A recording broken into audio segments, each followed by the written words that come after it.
Here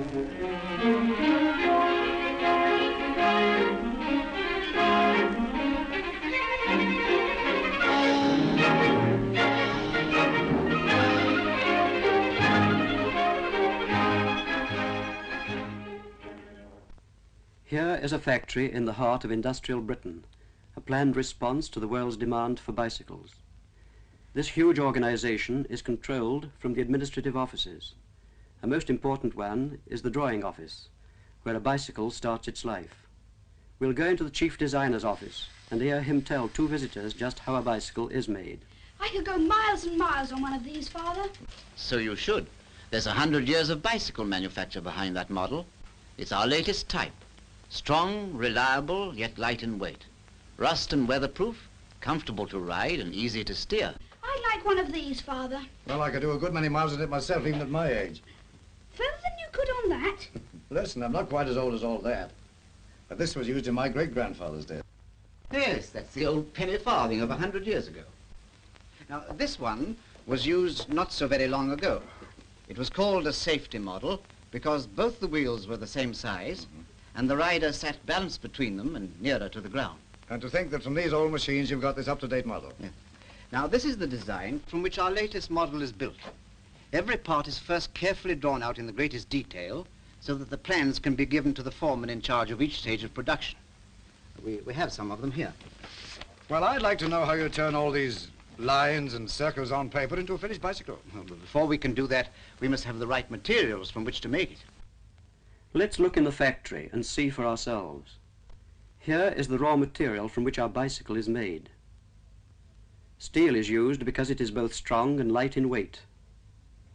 Before it is turned into the many parts we require, tests are made in the firm's laboratory.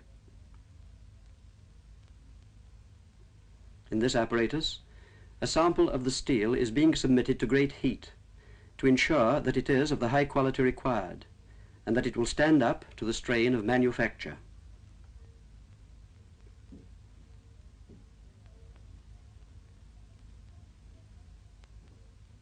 In another test, a piece of the steel is placed in this machine, which subjects it to a strain greatly in excess of anything it will have to undergo when it becomes part of a bicycle. After testing, it is passed for manufacture.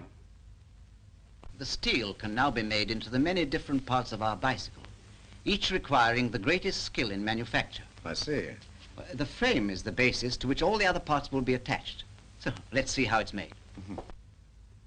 The frame is made light and strong by using steel tubes. The tubing is made by this machine. Strips of steel are fed into one end and turned into a tubular shape by heavy rollers. The joint is sealed by this powerful flame. As the finished tube comes out of the machine, it is cut to the required lengths. How are the tubes held together to form the frame? Well, they're securely jointed together by these bracket pieces. Now, this bottom bracket is made from a circular piece of steel. This flat piece of metal undergoes a series of pressings, the first operation shaping it like this. A second pressing stretches it into this shape. These gradual pressings ensure that the steel does not break or lose strength. After the blocked end has been cut off, another pressing raises these humps. Here the operation is carried a step further. A final pressing shapes the bracket like this.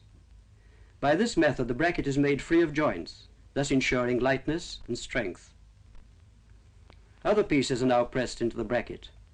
The various parts are put into a tool called a jig. The whole assembly is then placed between the jaws of this powerful press. After several pressings and heating operations, the bracket comes out in its final form, specially designed to give rigidity and strength. The frame of our bicycle can now be built up. The tubes are placed into position and joined together by the bracket pieces. These are drilled and pegged into position, ready for brazing in the furnace.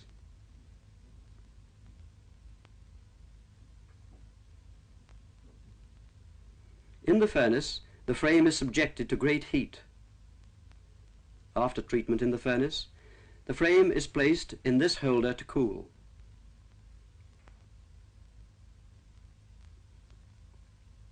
It is then cleaned by immersion in a bath of special solution.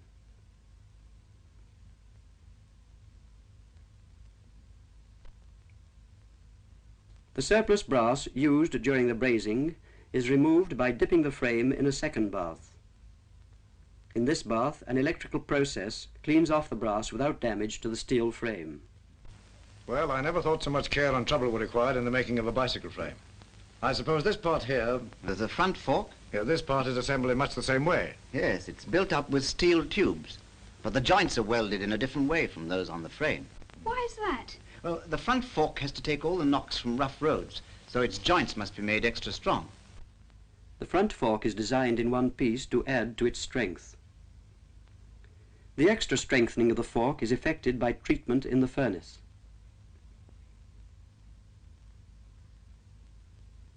After treatment, the frame is polished by hand with a fine emery cloth. The front fork and backstay are polished by holding them against emery wheels.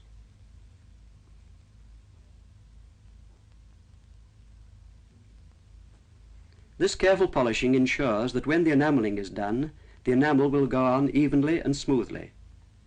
Before enamelling, the parts must be made rust-proof. This is done by passing them through this chamber, where they undergo a special treatment. Here the parts are emerging after treatment, which has given them a rust-proof surface and an ideal basis for the enamel. The frames and forks are now dipped in tanks of enamel. This gives the bicycle its luster and shine and enables it to keep its new appearance for a long time. The enameled frame is given a distinctive finish by the addition of colored lines. This lining is done by clipping guide rods to the tubes and using a small roller automatically fed with color. The frame is now ready, but many other parts are required to make the finished bicycle. How about the handlebars? Yes, they must be very carefully designed so that the rider can sit and steer in comfort. That's why handlebars are usually bent. How do they do that? They are shaped on this machine, which bends the tubing to a set design.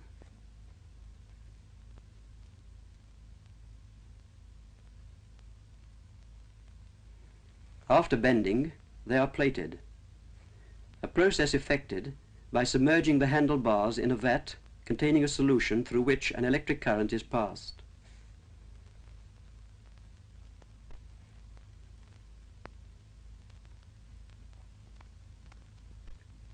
They are then polished on this machine, which gives them their bright appearance. This plating process not only makes the handlebars impervious to weather, but if the bars are cleaned regularly, they will keep their bright appearance a long time. An important accessory to a bicycle are the mudguards. These are made by this machine, which turns flat strip steel into the required shape and size in one operation.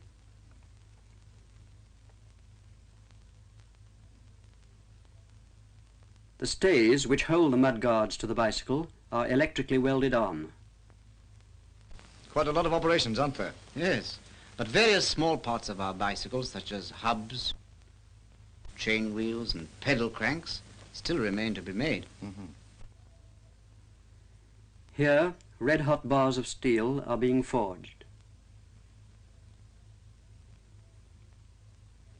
This machine shapes and cuts them to the sizes required.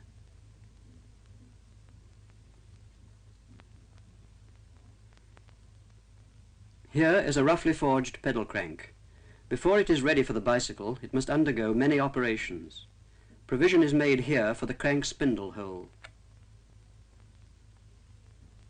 The rough crank is placed in this machine, where it is ground down to the correct size.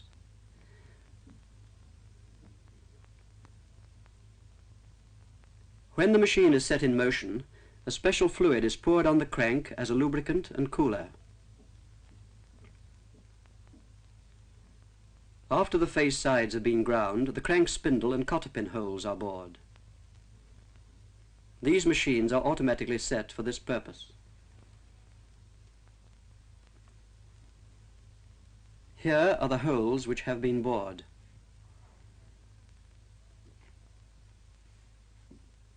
Next, the pedal crank hole has to be bored and threaded.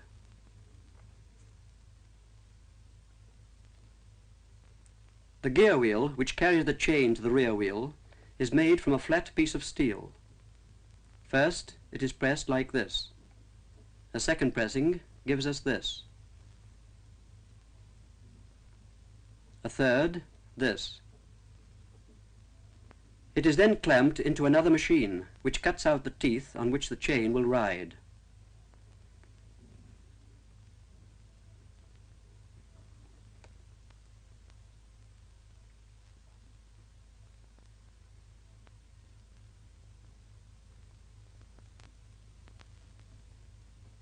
The gear wheel is then fitted to the pedal crank.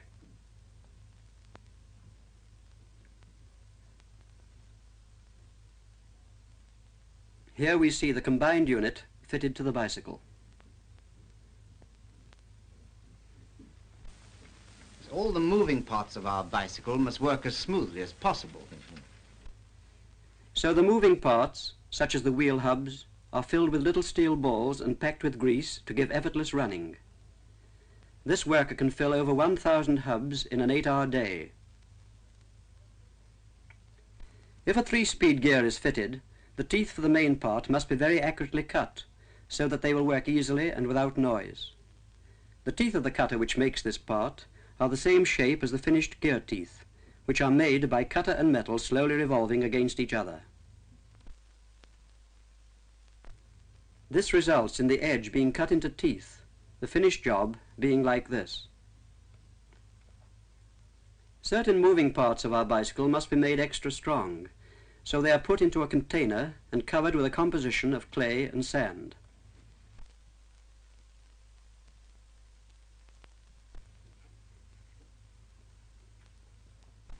The container is then placed into a furnace, where the parts undergo a baking process, giving them a very strong outer skin.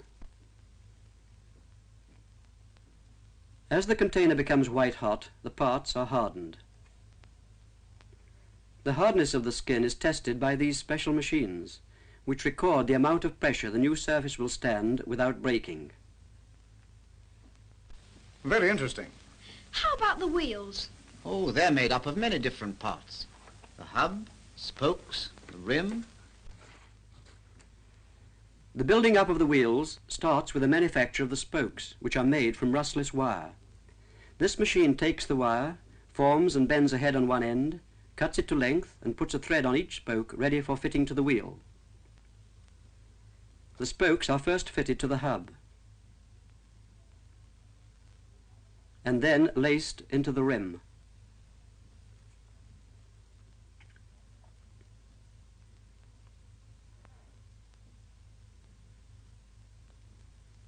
After being hand tightened, the spokes are firmly secured to the rim.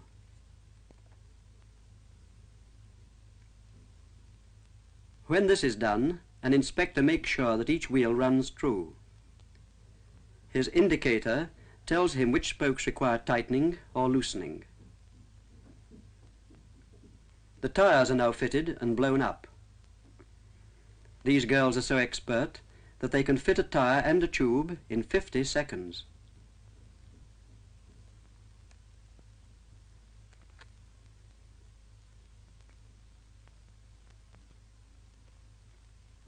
All the parts having now been manufactured, we assemble them into a bicycle. Conveyor belts carry the various parts from their respective workshops to the main assembly line. This man takes the frame to his bench and fits the crank spindle, ball race hubs, and gear wheel.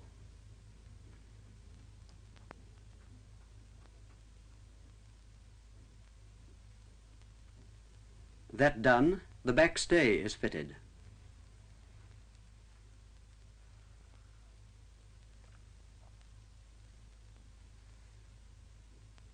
With forks and mud guards attached, The assembly is put on the conveyor belt and carried to another section in the assembly line. To effect an easy fitting of wheels, a junior worker takes the frame to a lower travelling belt.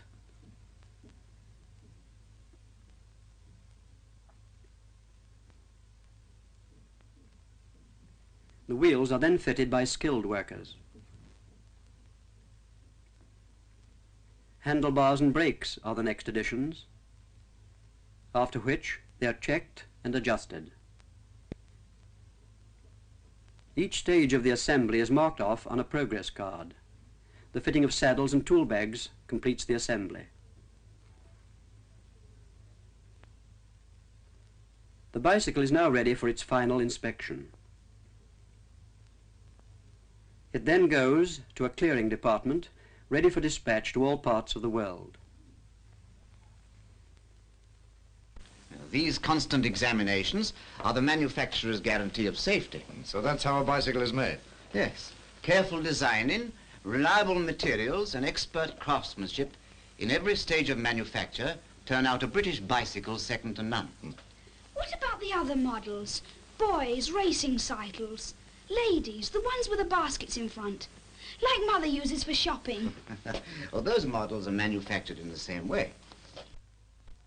There are bicycles for all purposes, suitable for men, women, boys and girls. Here are some of them being taken out for a test run by the firm's test riders. A bicycle is a comfortable and cheap way of getting about, a great boon to man. Ideal for shopping, easy to park, handy for work, a faithful friend ever ready to take tired workers back home, and after work to bring relaxation, health and happiness.